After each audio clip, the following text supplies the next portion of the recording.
তার মনটাই যেন একটা ডাক দিবে যে আমি 40 দিন পরে চলে যাচ্ছি। মুখ ফুটিয়ে না বললেও তার মনটা তেমন একটা টান দেবে। আর ওই ব্যক্তির বাড়ির মধ্যে যত রকমের ওই যে আল্লাহ রাব্বুল আলামিনের পক্ষ থেকে যে আসমান থেকে ডাকটা দেওয়া হয়, আজরাইল যখন জমিনবাসীকে জানিয়ে দেয়, এই আওয়াজটা এই জমিনের মানুষ এবং জিন বাদ দিয়া সমস্ত মখলুকগুলি ওই আওয়াজটা শুনতে পায়।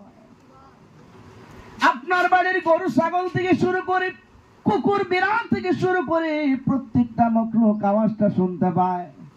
আপনি দেখবেন বাড়ির মুরব্বী হোক কোনো ব্যক্তি যখন মারা যায়, মারা যাওয়ার কিছুদিন আগ থেকে দেখবেন বাড়িতে গরু খানা পানি ছেড়ে দেয়, চোখ দিয়ে পানি পড়তে থেকে ঝরঝর করে। ডাক্তার চিকিৎসা করাবেন, কোনো ফায়দা হয় না। বাড়ির বিড়ালগুলি খালি মিয়াও মাও করে খেতে চায় না, কুকুরগুলি খাবার ছেড়ে দেয়, এমন পরিস্থিতি হয়ে যায়। কারণ তারা জানে আমার মালিক আর বেশি দিন থাকবে না। তারা বুঝতে পারে। মুসলমানেরা, এই চিত্র আমি নিজের চোখে আমার বাড়িতে দেখেছি। আমার আম্মা যখন ইন্তেকাল করবে, বাড়ির মুরগগুলির সময় নাই, সময়ে বেসময়ে খালি ডাকে, বাড়ির গরুগুলি খালি ভে ভে করে। আমরা বুঝতে পারিনি যখন আমার মা ইন্তেকাল করেছে, সেদিনই বুঝতে পারেছি এই জন্তুগুলি কেন তারা কান্নাকাটি করেছিল।